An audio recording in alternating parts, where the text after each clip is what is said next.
안녕하세요. 작가 나결입니다. 오늘 여러분과 함께 팔리는 시나리오 시즌2 헐리우드 기획 담당이 전하는 시나리오 성공의 법칙 대사 부분 하고 있었죠? 오늘은 욕설과 비하 발언, 민족 비하 발언에 대한 얘기부터 해볼게요. 우리가 가끔 주인공들이 엣지 있게 해달라는 얘기를 듣다 보면은 엣지 있는 게 뭐야? 주인공이 강해야 되는 건가? 그러면 욕설을 막 넣자라는 생각을 할 때가 있어요. 그렇게 해야지 주인공 캐릭터가 강해진다고 생각한다는 거죠. 저도 옛날에 실제로 그래서 욕사전을 선물 받은 적이 있어요. 투자사에 시나리오를 넣었는데 주인공을 조금만 더 엣지 있게 만들어줘 이런 얘기 나오니까 이게 엣지 있다는 게 그때는 저도 좀 무지할 때고 해서 엣지 있다는 게 약간 강하면 된다고 생각했던 것 같아요. 그래서 욕설을 이렇게 막 적어야 되는데 제가 또 욕을 잘 모를 때라서 이제 욕사전을 감독님이 선물해 주셔가지고 우리말 상소리 사전 이런 거를 막 이렇게 했던 경우가 있거든요. 읽었고 거기서 막 이제 찾아서 적고 막 이렇게 했던 거. 18이라고 적을 건가? 18이라고 적을 건가? 뭐 이렇게 회의하고 막 이랬던 경험이 있어요. 근데 중요한 것은 캐릭터에게 목소리를 부여한다는 것이요. 캐릭터를 엣지 있게 만든다는 것이 욕설이 되지는 않는다는 거예요.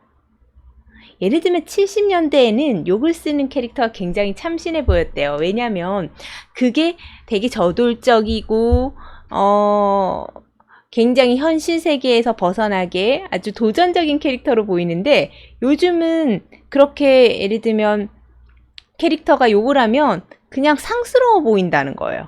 이건 뭐와 같냐면 요즘은 자 그러면 식당에서 담배 피는 캐릭터가 어떻게 보이나요? 지멋대로인 사람으로 보여요. 왜냐하면 모든 구역이 다 금연이기 때문에. 근데 옛날에는 식당에서 담배 피는 캐릭터가 그런 막가파 느낌이 나지 않는 캐릭터였단 말이에요. 시대가 지나가면서 캐릭터가 엣지 있게 보이는 캐릭터를 좋게 높여주는 방법이 있는데 그런 것 중에 우리가 지금은 사용하지 말아야 될 것 중에 하나가 욕설이라는 거예요. 욕설을 아예 넣지 말라는 뜻이 아니라 나 걸레 물고 살고 있어 라는 느낌으로 캐릭터를 만들면 안 된다는 거예요. 경찰과 좀도둑이 신부님처럼 말하면 안 되잖아요. 그러니까 적당한 욕은 써야 되는데 어떤 타이밍에 욕을 하냐가 중요하다는 거예요. 욕을 많이 쓰니까 거친 환경에서 자랐어요 라고 말하는 게 통하지 않는 시대라는 거죠. 욕설을 잘 사용하면 보다 코믹하거나 극적인 효과를 만들 수는 있어요. 날카로운 분노를 표현할 수 있고 그렇게 욕설을 사용하셔야 돼요. 아주 점잖은 사업가가 갑자기 사납고 위협적인 욕을 막 하는 거예요. 그럼 그 사람이 지금 굉장히 심정적으로 감정이 공격적이고 감정적으로 격분해 있다는 걸 전달할 수 있죠. 소심한 가정주부가 분노해서 욕설을 막 쏟아내면 그 순간은 드라마의 터닝 포인트가 되는 거예요. 그런데 현실 세계에서 말하듯이 막 욕을 그냥 편하게 섞어서 얘기하거나 영리하고 독창적인 상황에서 욕을 쓰는 게 아니라 아무 곳에서나 아무 생각 없이 욕을 적어버리면 그렇게 배치하면 이런 그 캐릭터가 매력을 잊게 되고 이렇게 생각해 보시래요. 많은 사람들이 여러분이 그냥 일상적으로 욕하는 걸 보기 위해서 극장에 오겠냐는 거죠. 돈을 내고. 그래서 함부로 욕을 쓰지 말고 욕을 쓰더라도 포인트가 되도록 잘 고민을 하셔서 최소화하셔서 넣어보라는 게 이 책에서 우리에게 알려주고 있는 부분입니다. 그리고 정말 무서운 것 중에 또 하나는 민족 비하 발언이에요. 이런 발언이 등장하게 된 맥락이나 혹은 상황적으로 그래요. 혹은 이 캐릭터의 삶이 그랬어요. 이런 건 중요하지 않아요. 여러분의 시나리오 검토를 하는 사람들, 투자사나 제작사나 감독님이나 뭐 이런 분들은 분쟁의 소지가 있는 단어가 나오는 순간 이 작가는 이런 생각을 하는 사람인가 봐 라는 생각을 더 하실 거래요. 그래서 그리고 이게 영화에 나왔을 때 관객들은 이걸 어떻게 받아들일까를 생각하다 보니까 이 시나리오 자체에 집중이 또 안 되는 거예요. 그래서 분쟁의 소지가 있는 그런 단어들에 대해서는 사람들이 너무 공격적이라고 느끼기 때문에 그런 단어들을 보기를 원하지 않는데요. 그래서 중요한 것은 그 단어가 등장하는 상황이 어떤 것이냐는 진짜 중요하지 않는 거예요. 그래서 기발하고 영리한 대사가 나오지 않을 것 같으면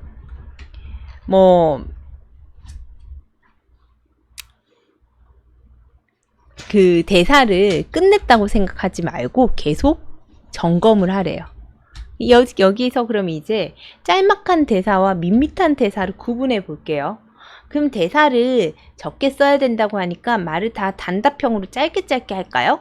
이렇게 물어보신다거나, 대사를 많이 적으면 안 되니까 짧게 그냥 네, 아닙니다, 그렇습니다, 뭐 이렇게 해야 되나? 이렇게 하는데 질문하실 때가 있는데, 말을 짧게 쓰는 것과 밋밋한 건 다른 거예요.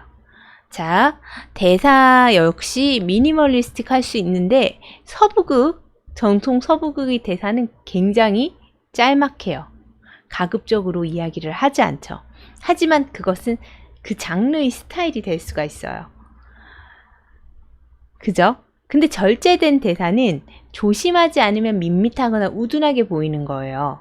그래서 많은 것을 전달하지 못하고 그냥 그렇게 돼버리는 거예요. 그래서 이렇게 건조한 스타일이 캐릭터나 영화 전체에 적용하기 위한 작업에 착수하게 된다면, 여러분이 중요한 것은 대사가 짧다는 거, 대화가 짧다고 해서 여러분이 원하는 정보를 전달하지 못하게끔 하면 안 된다는 거예요.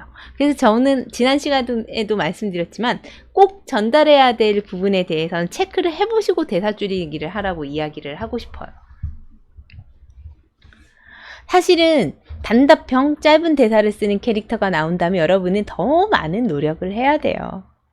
그래서 어떻게 보면 이제 대사로 이어지는 드라마보다 영화가 더 많은 고민을 해야 되긴 하잖아요. 그죠? 그래서 관객들이 캐릭터의 머릿속으로 데려갈 기회가 있을 때면 그 순간을 가치 있게 만들어야 된다는 것을 기억하세요. 캐릭터가 영화에서 보여주는 행동을 통해서 관객들이 캐릭터의 마음속에 무슨 생각이 담겨 있는지 알게 하셔야 돼요. 그러면 2배를 더 조심해서 대사 쓰기를 하셔야 된다는 거예요. 우리가 캐릭터를 더 잘 이해할수록 대사는 페이지에서 얼마나 건조하게 적혀 있느냐 여부를 떠나서 그 캐릭터를 이해하고 그 감정의 흐름에 따라갈수록 풍성하게 느껴지고 캐릭터가 엣지 있어 보인다는 거예요. 여러분이 캐릭터가 만약에 엣지가 없다, 밋밋하다라는, 누군지 구분이 안 간다라는 그런 얘기를 들으신다면 그것은 여러분이 캐릭터가 누군지, 여러분이 캐릭터에 대한 모든 설명, 그런 특징들이 보이는 행동들이 여러분의 시나리오에 없기 때문이래요. 그래서 주인공이 하는 모든 행동은 내가 누군지 관객 여러분에게 보여주겠어 라는 취지에서 하는 행동이라는 그런 의미를 되새겨 보시면서 이 부분을 다시 한번 체크해 보세요. 대사가 행동으로부터 도움받지 않아야 되는 이유는 바로 이런 때래요. 대사가 행동으로부터 도움받지 않아도 되는 이유. 어떤 때냐면 우리가 그 캐릭터를 정말 잘 이해하고 있을 때 가만히 앉아서 하는 한마디로도 그 사람이 행동하는 이상으로 느끼게 된다는 거죠. 대사든 행동이든 시나리오에서 어떤 사건을 넣으시는 것은 오로지 우리가 주인공을 이해하기 위한, 주인공이 어떻게 반응하는가를 보기 위한 사건들이라는 것을 잊지 마시면서 한번 검토해 보셨으면 좋겠습니다. 원래는 제가 이거를 지난번에 같이 녹화를 했었는데 이 부분이 다 잘려져서 뒷부분이 끊어져서 녹화가 다 지워졌었어요. 그래서 이제 지난번도 좀 짧고 지금도 좀 짧게 녹화가 되네요.